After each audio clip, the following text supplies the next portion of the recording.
Hello again. I'm Chris from Beyond Games, and I'm here today, delighted to be here today with Chris Cataldi of Genvid. Hi, Chris. How are you? Hi, Chris. Hi, Chris. Hi, Chris. This could go on for a long time. That's the one joke, but that I have anyway. So Chris, I've known you for a fair few years, but not everybody maybe watching kind of has. So can you just give us tell us a little bit about your games industry story so far, and your kind of what you've done in the games industry so far? Sure. I started, I think, in the game industry early 2015, late 2014, when I joined Square Enix's subsidiary Genvid Technologies, and we were focused on creating cloud-native games, taking proprietary technology, putting it on the cloud, and letting viewers and players interact with unique experiences that only like the supercomputer or the cloud could provide, right? And so at that time, I reported directly to the former CEO of Square Enix, Yoichi Wada, and my co-founder at Genvid, a guy named Jacob Navok, who was the head of global BD at Square Enix before he moved over to Shinra. And that's, that was the start of my formal game industry journey. Right now, I'm one of the co-founders of a company called Genvid Technologies. And for the last 5 years and change, we've been working with game developers and content creators to create absolutely brand new experiences for viewers while they're watching games on Twitch, YouTube, Facebook, etc. Okay, well, you've kind of answered a little bit the second question, but the whole point of this this media and events we're running, everything, is to look at the frontiers of the games industry. It's not just what's happening now; it's how games industry interacts with other creative industries, and also where we're going. So, what main things do you think, or what main areas is your business pushing the frontiers? Which frontiers are you pushing at, I guess? Sure. So, at Square Enix, we had an internal kind of dogma around innovation in the games industry and in just general entertainment. And we saw it as within scope of 3 axes: technology, business model, and content design. And Genvid's very modest goal is to innovate in all 3 elements of those, right? And when it comes to technology, we're trying to take what cloud and what streaming means and really think about what that holistically means, right? And up until now, that's been ceded off to individual content creators or to the streaming platforms themselves, but they haven't been thought of it from a technology standpoint. Like, if you were to create a game for streaming, what does that mean? What is technology required for it, et cetera? Secondarily to that is business model. As people mature from players to something else. In other words, when we're young, we have lots of time to play video games. As we get older, we graduate to different lifestyles. We don't have the same amount of time necessarily to put towards games. And the games industry started, experimenting around this with casual games. But in the end, they all become core games with a casual interface, right? And it's all about, we've learned as the industry went from packaged games to games as a service, that monetization is a function of time. But if time is the scarcity element, then it's counterintuitive, right? Like we're optimizing for the thing that people have the least of, and we're trying to think about more light touch interactions, learning from other industries, whether it's more traditional sports, whether it's other entertainment like linear or music, where you don't need any kind of skill interaction to enjoy the element that you're watching or consuming. We're trying to do that on the business model side. And the last being content, which is what does it mean for people who aren't playing a game to interact with the game? Yeah. And what does that mean for existing game types? What does that mean for new kinds of game types? What is bringing elements of game interactivity to non-game modality, right? So what does it mean for watching on sports? What does it mean for watching concerts, right? There's so much best practice that we have in the game industry that we limit our focus on for games because that's where bread and butter is, that we could be coming and disrupting other industries, right? And I'm not talking about gamification, because that usually means achievementification. Just put a badge on it and it'll be good. That's not fun. Bringing fun to non-skill-based game interactions, right? So all 3 of those things are things we're trying to literally bring beyond games. Fair enough. That's brilliant. So right in the wheelhouse. So and in terms of particular products or experiences or something new in the pipelines or anything, obviously you had the Rival Peak, which was huge and very had one of my heroes, Will Wheaton, involved. Indeed. So that was great. So is that? I mean, that's how did that go? And is there anything on that similar lines or a continuation of that? So the answer to that question is, so Rival Peak, just to do the 15-second summary of it, was a unique experience that started early December 2020 and ran until mid-March of 2021.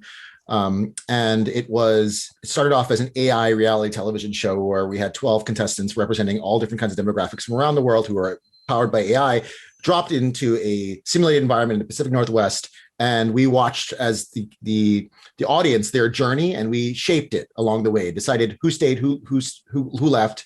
And along the way, through some really innovative storytelling made by some ex-Telltale creative leadership, we learned that there was much more to the story than just this reality television show. There was this really cool conspiracy, and Will Wheaton himself played a really cool part of it as both the host of the weekly wrap-up show, but eventually one of the contestants kind of causally in Rival Peak itself. So that was a cool narrative that we had. That is the most recent announced project. We've also in the past powered interactive experiences for Twitch and Counter-Strike, where we powered multiple Counter-Strike majors, where we let viewers be part of the action by being able to, on Twitch, kind of jump in an immersive way and see where all the players were, switch from all the different camera angles, elements that you would be able to do in spectator mode, if you had Counter-Strike installed, but if you didn't, you couldn't. And for games that, normal spectating wasn't allowed for, which is, Counter-Strike majors. And seeing maps and all kinds of data that usually even players don't get to see. So we were kind of unlocking that stuff in the past. So whether it's esports or more kind of new genres, we're innovating on both. And Rival Peak as a case study itself, and I'll be talking about this on during the Beyond Games conference, really super exceeded all of our expectations in terms of fan reaction. We had hundreds of millions of minutes consumed. This is not a game, so typical game metrics aren't one-to-one here. There was no monetization. It was, very experiential, where you watch it, you interact with it. We had really, I think, novel geographies represented from the viewership. Our top 5 geographies were, North America, United States, then in South America, Brazil, also North America, Mexico, and then India and Philippines were our top 5 geographies in terms of consumption, which and our viewer demographics themselves were not your typical core viewer demographic, nor were they your casual. They were much wider. They would range much older as well. And we had a very interesting breakdown, 60-40 between male and female identifying, right? And which is neither core gamer nor casual in terms of how it breaks down, right? So our thesis going into it was a new kind of entertainment that was trying to be as inclusive as possible, and the market pretty much said that that's the case. So what that means for the future is expect to see more Rival Peak type experiences, but potentially it's stronger, more familiar IP that can go a long way in terms of creating a quick shortcut to understanding exactly what's going on, as opposed to having to explain who Jeb or Saboon, et cetera, are. That was the kind of the number one lesson, which is exactly what our hypothesis was, which is, if we can do this with a completely new IP, and be this successful, it's a proof case for IP holders and funders to legitimize further growth through partnering with more successful established IP. Yeah, and I think it's absolutely the wheelhouse of art, where we're looking at Beyond Games and where social experience and sort of more TV cinema experience and game technologies all come together. It's fascinating. I mean, it's we this is what we want to celebrate and look at and try and understand and push forward. And I think there's only going to be more of this sort of thing. And obviously, you're in a great position to lead that and to take advantage of it. I have a few more kind of general questions that I'd like to ask. Just step back from the specifics of the current product. Just about you. You're here talking to us because you're a partner of the event, but you're also you've proved to be a visionary. You've been in here. You are pushing the boundaries. You're envisaging the future, right? So you are a visionary.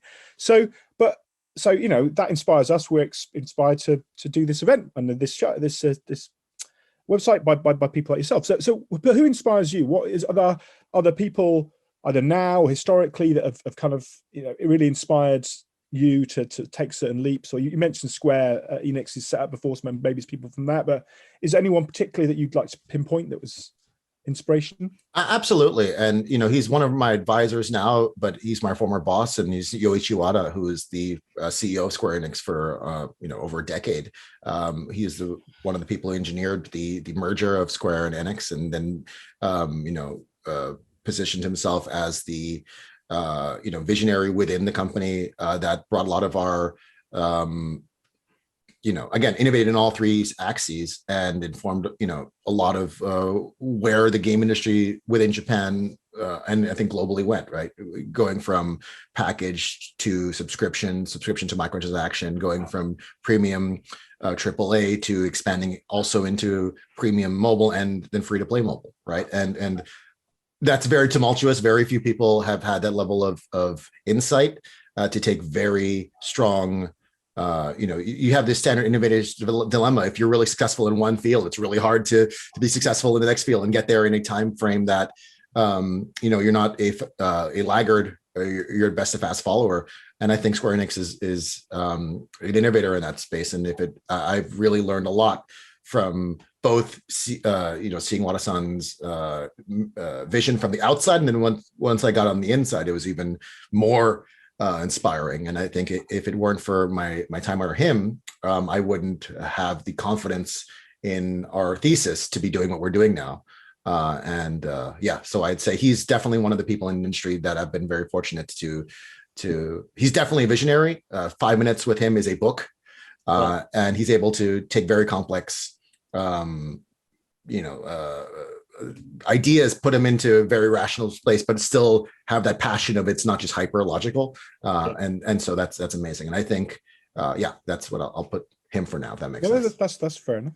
I've got another sort of broad question, but relevant to this. I mean, one of the key concepts that's thrown into the future of games kind of space is the metaverse. It's what is the metaverse? And yes, and the metaverse is it like the Oasis in Ready Player One, or is it something, NFTs? What is it? I mean, what does the metaverse mean to you? What is it really a thing, or is it just like a concept? How would you describe the metaverse? What's your vision? I see, metaverse is a bridging of digital and physical worlds to an extent where the blur become, the line between it becomes so blurred that it's difficult to tell.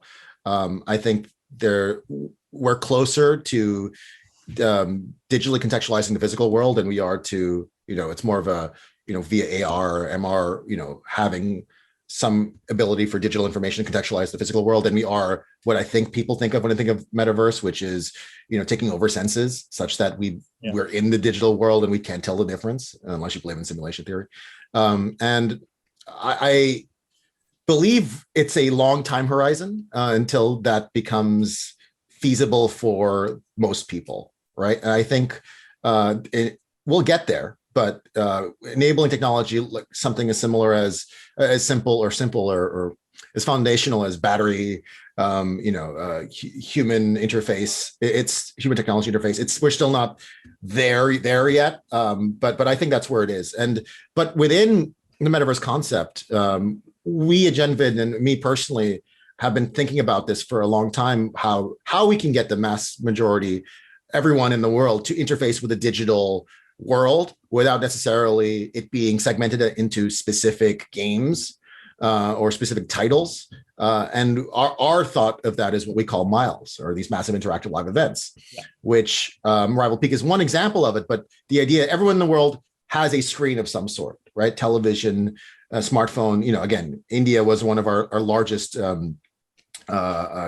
regions, and many people in India have a smartphone. It's not the same kind of smartphone we might have in North America, but the infrastructure is there on the telecommunications side. It's not necessarily there for cloud gaming. It's not necessarily there for traditional gaming elements. But if you take broadcast and create interactivity around it, everyone in the world, because the internet is made for broadcast today, can have a broadcast experience. And then it's a matter of creating interactive elements to it that are native to whatever screen they're watching on, right? And so we believe that Miles are the first step for absolutely most people to the metaverse, and it can create enough of a buzz around it that it stops the metaverse from just being a buzzword, which I think it has the risk to be. Is it cloud gaming or esports of our day? And we don't think so.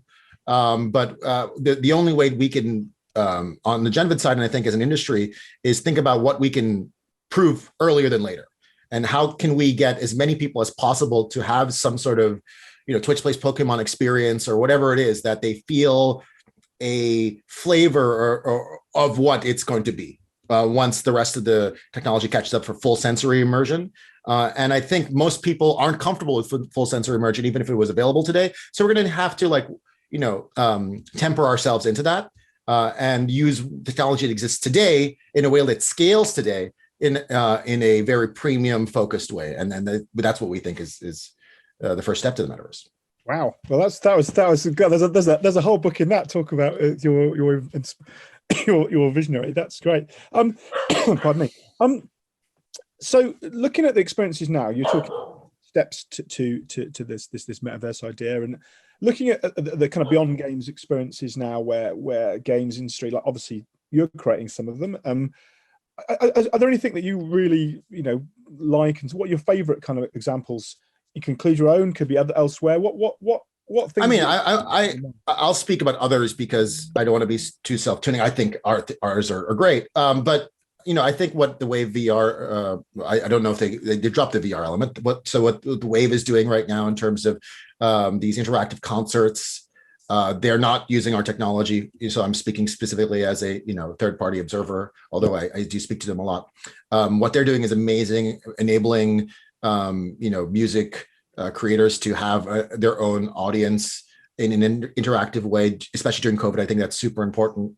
And there are a couple of other places in the space that do something similar to this. But what I really also like is, the vision that the streaming platforms have, whether it's Twitch, whether it's Facebook, and others that are obviously, China is very, very much advanced, as is Japan, with the VTuber virtual avatar celebrity movement, and in creating these experiences that the community can really interact with and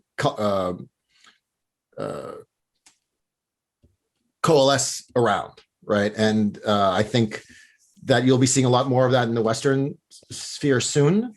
I always say that Asia is probably 18 to 24 months ahead when it comes to things. Some things are too far in the future; they never really come over. But I think with COVID, the entire world has kind of sprung forth a little bit and accelerated a bunch of developments, including the idea of having interactions with digital celebrity, right? And I think there's a lot of really good VTuber examples, as well as interactive celebrity examples that you see in China as well that are absolutely amazing. Yeah. Okay. No, that's great, and I think that's very interesting. I think we definitely need to look further, look east. We are doing that, but more so, definitely, there's very different experiences there. And pardon me again. You've kind of given a bit of a vision of where the metaverse is going, but if looking at the games industry and culture industries alongside it, and in looking ahead at some touch points, some milestones in the next kind of 5 or 10 years, where do you think, what can we expect to see? What are you excited to see, 5 years, 10 years, maybe even 15, 20 years down the track? Make a random predictions that you can be embarrassed about in 10 years. I think everyone's thinking about what's the next step after smartphone in terms of large growth, right? And I think every 10, 15 years, you have a new kind of technology that is fundamentally enabling, right? Before smartphones, it was internet connected devices, right? Before that, it was a dedicated platform, dedicated console platform. Before that, it was arcade, right? And so what's next thing? I think there are lots of thoughts. Is it AR? Is it VR? Potentially VR could be there, where I think we're in the Gulf right now in terms of hype for it. But again, once battery I think it's solved. It's the thing no one really talks about, but it's definitely the main thing. Form factor will come in, and devs will come to follow that as well. I think Facebook's doing really interesting things to create enough of a market for around that. But for me, and again, this is self-serving, I think it's this interconnected web of truly cross-platform, right? So I think 5 years ago, mobile, PlayStation, Xbox, Switch cross-platform play was insane as an idea, because no one thought any of the platforms would allow for that.